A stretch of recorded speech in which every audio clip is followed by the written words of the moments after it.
सद्गुरु श्री ब्रह्म चैतन्य महाराज गोंदवलेकर, इनका प्रवचन 2 मार्च। गृहस्थी में मनुष्य कैसे बर्ताव करे। सचमुच ही विश्व में मेरा अपना हित अथवा अनहित करने वाला यदि कोई है तो मैं ही स्वयं हूं। मैं ही सब कुछ करने वाला हूं, मैं ही सभी बातों का करता हूं। ऐसी भावना मन में हो तो उन बातों का फल भोगने की इच्छा होती है। मनुष्य चाहता है कि उसे दुख ना हो, बीमारी ना आए, फिर भी वो दुख या बीमारी टाल नहीं सकता। मतलब कि मैं ही सभी बातों का करता हूं, ये उसकी भावना सरासर झूठी सिद्ध होती है। घर का मालिक ना होते हुए भी मैं ही घर का मालिक हूं, ये भावना वो रखता है। इसे क्या कहा जाए।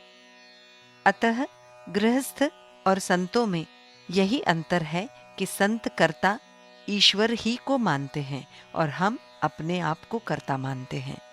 यदि हम ऐसा कहें कि राम सभी बातों का कर्ता धर्ता है तो सुख कल्याण अपने आप आएगा।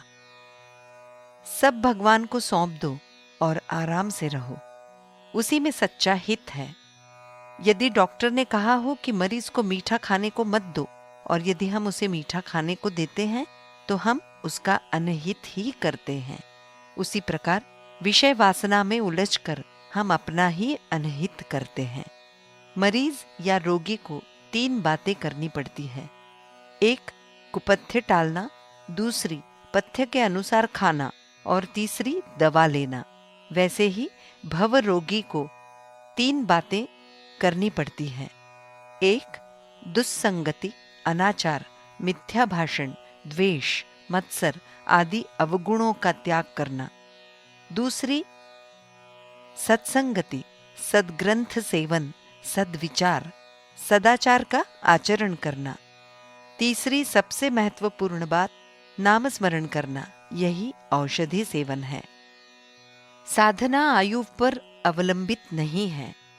मैं कब मरने वाला हूं ये मैं नहीं जानता, इसलिए आयु के संबंध में मुझे स्वयं को बड़ा ही कहना चाहिए। हमें अपनी जिह्वा को नामस्मरण की आदत डालनी चाहिए। प्रारंभ में हमें विस्मरण होगा, पर आदत हो जाने पर अपने आप स्मरण होगा। फिर बाद में भगवान के अस्तित्व की समझ आएगी। साधना में कुछ मात्रा में जबरदस्ती करनी चाहिए। नियम छोटा हो लेकिन उसका कड़ाई से पालन होना चाहिए। प्राण की बाजी लगाकर उसका करना जरूरी है। बहुत अधिक मात्रा में नियम बनाए जाते हैं तो मन उनको टालने के लिए प्रयास करता है। नाम स्मरण करना ही भगवान के पास पहुंचना है।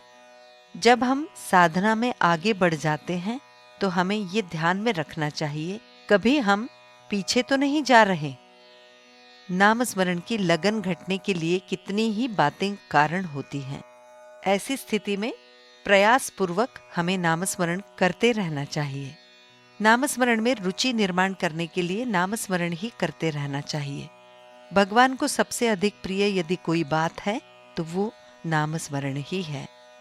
नामस्मरण करने से भगवान के प्रति अपनापन निर्माण होगा। विश्वास रखिए, नामस्मरण से ही भगवान आपको प्राप्त होंगे। जब पानी जम जाता है तो बर्फ बन जाती है। ठीक उसी प्रकार नाम स्मरण करने से श्रद्धा दृढ़ होती है। श्रद्धा के कारण भगवान तुम्हें मिलेंगे ही। देवता, भक्त और नाम, ये तीनों त्रिवेणी संगम ही हैं। जहां देवता है वहां भक्त और नाम होते हैं, और जहां भक्त होता है वहां नाम और देवता होते हैं। तुम भगवत प्रेम में लीन हो जाओ, आपस में प्रेम बढ़ाओ। जानकी जीवन स्मरण जय जय राम।